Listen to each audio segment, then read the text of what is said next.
मित्रांनो, डिजिलॉकरमध्ये आपल्याला अपार आय-डी कसं बनवायचं याबद्दल माहिती घेणार आहोत. सध्या नीट 2025च्या परीक्षेचे फॉर्म भरणे सुरू झालेले आहे. त्यामुळे अपार आय-डी कंपल्सरी आहे.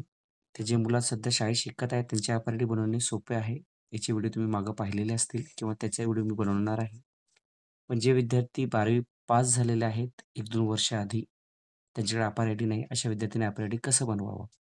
तर तुम्ही स्क्रीनवर पाहू शकता मित्रांनो, अपार आय-डी या पद्धतीने असतो. तर तो कसा बनवायचा? तर सगळ्यात पहिले तुम्ही Googleवर डिजिलॉकर नावाने सर्च करा किंवा प्ले स्टोअरला जाऊन डिजिलॉकर नावाचा ॲप डाउनलोड करून घ्या.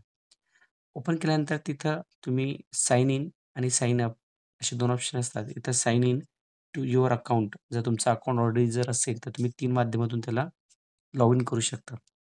एक आहे मोबाईल नंबर, युजर नेम आणि आधार नंबर. तर बऱ्याचशांचा आधारवरच आहे, तर मुलांनी पण आधारवरच करा. इथे आधार नंबर टाकायचा, नेक्स्ट करायचा आहे आणि ओ-टी-पी घ्यायचा आहे आणि लॉग इन करायचं आहे. ठीक आहे मित्रांनो. आणि जर तुमचं लॉग इन नसेल, तर इथं साइन अपचं ऑप्शन आहे. इथं तुम्हाला क्लिक करायचं आहे. तर साइन अप केल्यानंतर तुमच्यासमोर तुमचं पूर्ण नाव टाकायचं आहे, डेट ऑफ बर्थ टाकायचं आहे. त्यानंतर जेंडर निवडून घ्यायचं मेल, फिमेल. मोबाईल नंबर टाकायचा आहे, ईमेल आयडी टाकायचा आहे आणि तुम्हाला 6 अंकी तुमचा पिन ठेवायचा आहे आणि सबमिट करायचं आहे.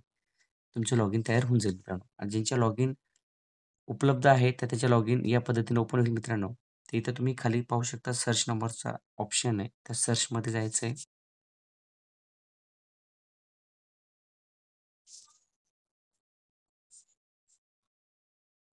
सर्चमध्ये आल्यानंतर वरती इथं सर्च फॉर डॉक्युमेंट्स इथं येतं. इथं क्लिक करायचं आणि इथं अपार लिहायचं आहे मित्रांनो. अपार आय-डी. खाली दिल्ली दिसलं असलं तरी पण आपल्याला तेच घ्यायचं आहे. त्या अपारला दुसरं नाव आहे academic bank credits. A B C ID त्याला पण असं म्हणतात. याला क्लिक करायचं आहे. तर मित्रांनो तुमचं इथं नाव येऊन जाईल का डिजिलॉकर तुमचं आहे म्हणून. तुमचा डेट ऑफ बर्थ येऊन जाईल. त्यानंतर तुमचं तुम्ही जे लॉग इन करताना टाकलेलं जेंडर ते जेंडर येईल. इथं आयडेंटिटी व्हॅल्यू येणार आहे. आयडेंटिटी व्हॅल्यूमध्ये तुम्हाला काय तुमचं 10वी-12वीचं काय करायचं आहे, सीट नंबर टाकायचा आहे. आपण 12वीचा टाकूया. ठीक आहे. आणि इथं सिलेक्ट आयडेंटिटी टाइप तर यामध्ये तुमचा रोल नंबर असणार आहे मित्रांनो, कारण तुम्ही 10वीचा सीट नंबर टाकताय म्हणून किंवा registration number, enrolment number, new admission आणि नन.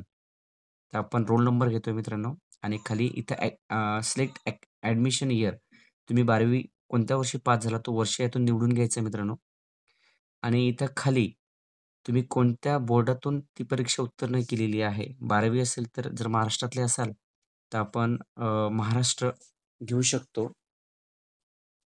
ठीक आहे ना. तर ते ह्याच्यात नाही मित्रांनो, मला ते सापडलं नाही. तर त्यासाठी तुम्ही सोपा पर्याय निवडा, तो म्हणजे नन. हे बघा, नन नावाचा पर्याय निवडून घ्यायचा आहे. ओके. आणि गेट डॉक्युमेंट्स करायचं आहे. गेट डॉक्युमेंट्स केल्याबरोबर तुमचंच इथं अपार आय-डी जे आहे, जसं मी इथं तयार केलेलं आहे, तुमच्यासमोर येऊन जाईल. आणि अपार आय-डी मिळाल्यानंतर ती अपार आय-डी तुम्हाला इथं शो करेल. बघा मित्रांनो, इथं इश्यूज जे आहेत, तिथं तुम्ही पाहू शकता अपार आय-डी. इथं खाली सर्चच्या बाजूला आधार कार्ड आणि इथं अपार आय-डी आलेलं आहे. इथं 3 टिपक्याने टच करून तुम्ही व्ह्यू करू शकता, शेअर करू शकता, व्ह्यू पी-डी-एफ पाहू शकतात किंवा तिथून डिलीट करू शकतात. इतकं सहज आणि सोप्या पद्धतीने तुम्ही तुमचा अपार आय-डी मिळवू शकतात आणि नीटची परीक्षेसाठी तुम्ही तो अपार आय-डी टाकू शकतात. व्हिडिओ कसा वाटला कमेंट बॉक्समध्ये कमेंट करायला विसरू नका. चॅनलवर नवीन असाल तर चॅनल सबस्क्राईब करायला विसरू नका. धन्यवाद.